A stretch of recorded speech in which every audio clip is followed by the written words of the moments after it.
E o Brasil então segue as negociações para baixar a alíquota americana de 50% de alguns produtos, como café, carne, por exemplo. Mas o fato é que se a Casa Branca não abrir a negociação, a taxação vai passar a valer na quarta-feira. Sobre o assunto, eu converso agora com o Luiz Honorato, economista. Muito boa noite, Luiz. Oi, Simone, boa noite. Prazer estar aqui.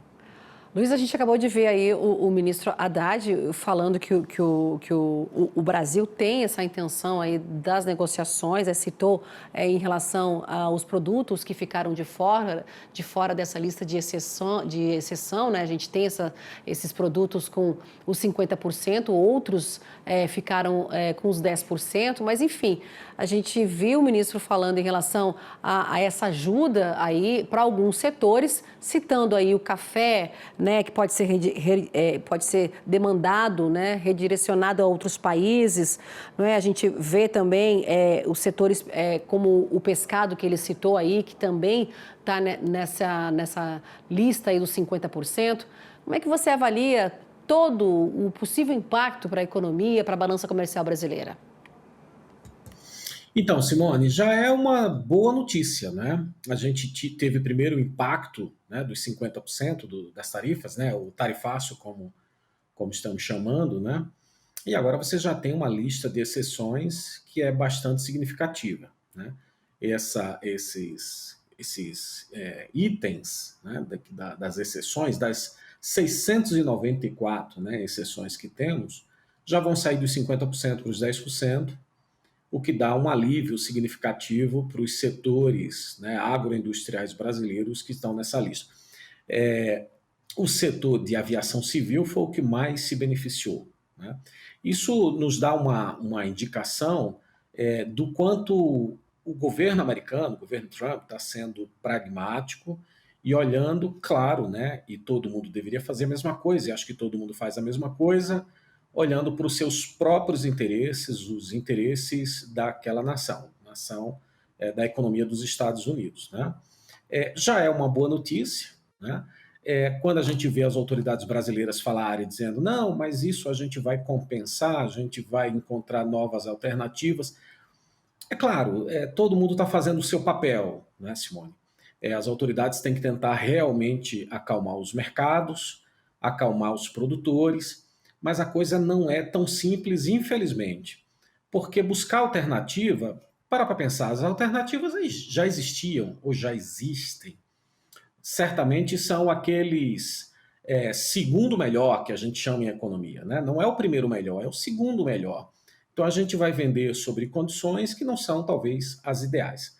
A gente vai entrar em mercados mais competitivos, vai ter que conquistar novos mercados, e se envolve também um outro problema, né?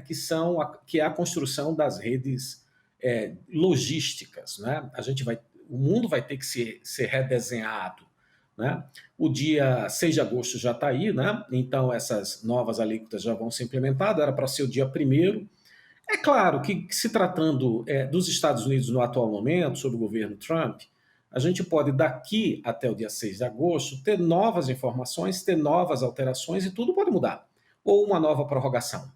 Mas o fato concreto, nesse momento, é que há uma dificuldade significativa para o produtor, para os setores, né, agroindustriais brasileiros que vão ser os mais afetados. Então, a aviação civil, né, foi o grande beneficiado, outros setores como petróleo, gás natural, carvão também se beneficiaram, celulose, minerais, né? Todos esses aí se beneficiaram bastante. Entretanto, setores como café, carne bovina, frutas, cacau, até acabamos de ver uma reportagem, né, sobre os prejuízos do setor cacaueiro, né? Açúcar, madeira, todos esses itens aí estão com muita dificuldade. O setor sucroalcooleiro do Brasil, normalmente, já enfrenta muitas dificuldades. E com essas novas, já se fala até em medidas bastante, não sei se a palavra trágica é demais, mas bastante duras, né, para algumas empresas do setor, as principais, pelo menos, estão enfrentando muitas dificuldades. Esses resultados, inclusive, têm sido repassados, tem sido precificado, né? E a gente tem acompanhado isso na B3, né? Nos pregões da B3. Então é isso. Por enquanto, a gente tem uma notícia relativamente boa, que é um alívio significativo para vários setores, mas observe, a gente saiu do zero, né, para 10%, e os outros de zero para 50%. Aqueles que estão em 50%, eventualmente a gente inviabilizou o mercado americano.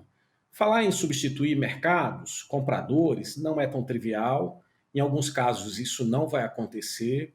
Medidas alternativas, como compras governamentais, isso tem seus limites.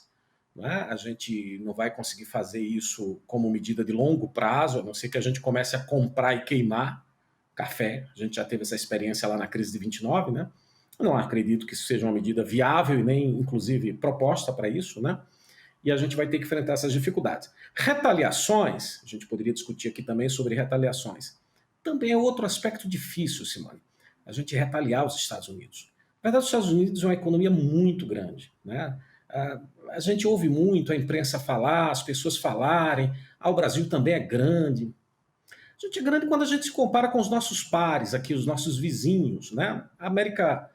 O Brasil tem o PIB equivalente à metade da América do Sul. 50% do PIB da América do Sul é do Brasil. Também 50% da população, 50% do território. Então, quando a gente olha para a América do Sul, nós somos muito grandes, mas quando a gente vai fazer tratado de comércio, de multilateralismo, né, com os Estados Unidos, o bilateralismo com os Estados Unidos, a gente já não tem tanta importância, tanta força para fazer pensar, por exemplo, em retaliar. Se a gente tomar qualquer medida de retaliação, isso pode aumentar ainda os danos causados por esse impacto. Talvez o que a gente deva fazer como país, sobretudo o governo, é repensar suas estratégias, repensar suas falas, repensar os danos que podem ser causados, né, por falas inapropriadas, indevidas, e isso talvez ajude o nosso produtor e ajude a nossa população, Simone. Pois é, o Luiz, a gente viu o presidente Lula falando, né, no domingo, né, na convenção do PT, falando, né, que tem que falar o necessário, não é? E não pode esgotar as negociações. As propostas já foram apresentadas, a gente já viu aí o governo falando e reiterando aí que já apresentou propostas para os Estados Unidos, mas que não surtiram efeitos ainda. A gente vê que o ministro Haddad, ele pode ter uma reunião aí, não é? Um encontro com o secretário do Tesouro americano, o Scott Bessent. A gente vê também uma possibilidade aí, a imprensa já fala há muito tempo dessa possível conversa entre Donald Trump e o presidente Lula.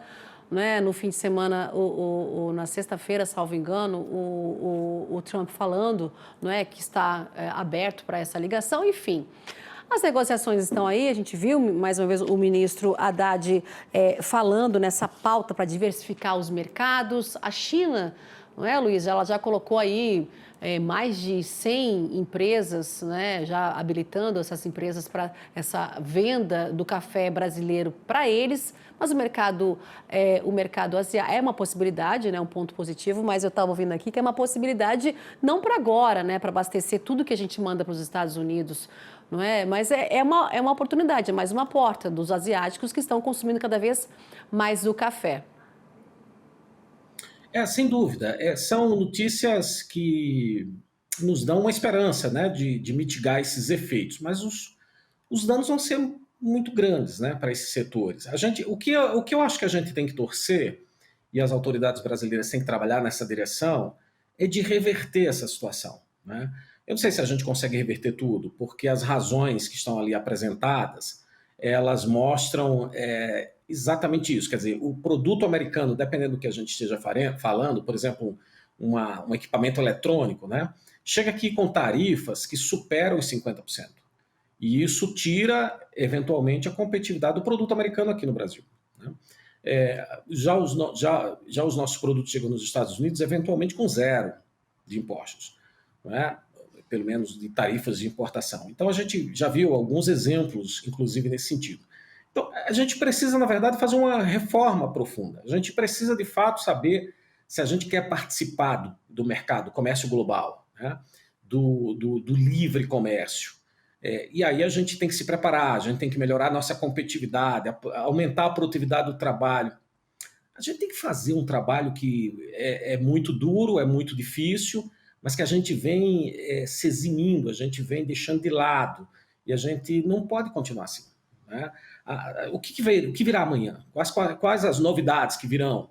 A gente precisa enfrentar esse desafio. O governo, a população brasileira precisa enfrentar esse desafio de modernizar, de aumentar a produtividade, a competitividade, e não ficar usando de tarifas, impostos, medidas mitigadoras.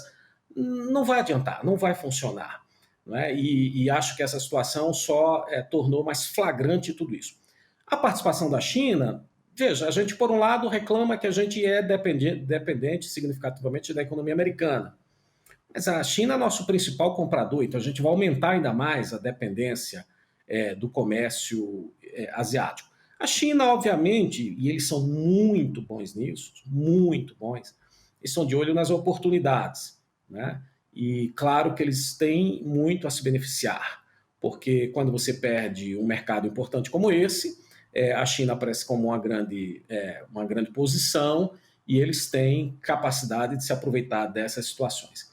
Então, é isso. No final, a gente vai ter que encarar esse desafio, a gente vai ter que modernizar a economia brasileira, a gente vai ter que melhorar a nossa produtividade e abrir o comércio internacional.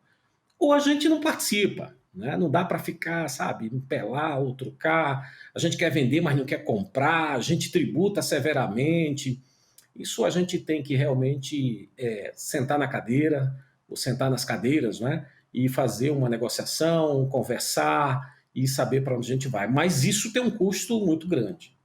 Pessoal, para o governo, para a população brasileira, tem um processo de transição realmente muito duro, inclusive.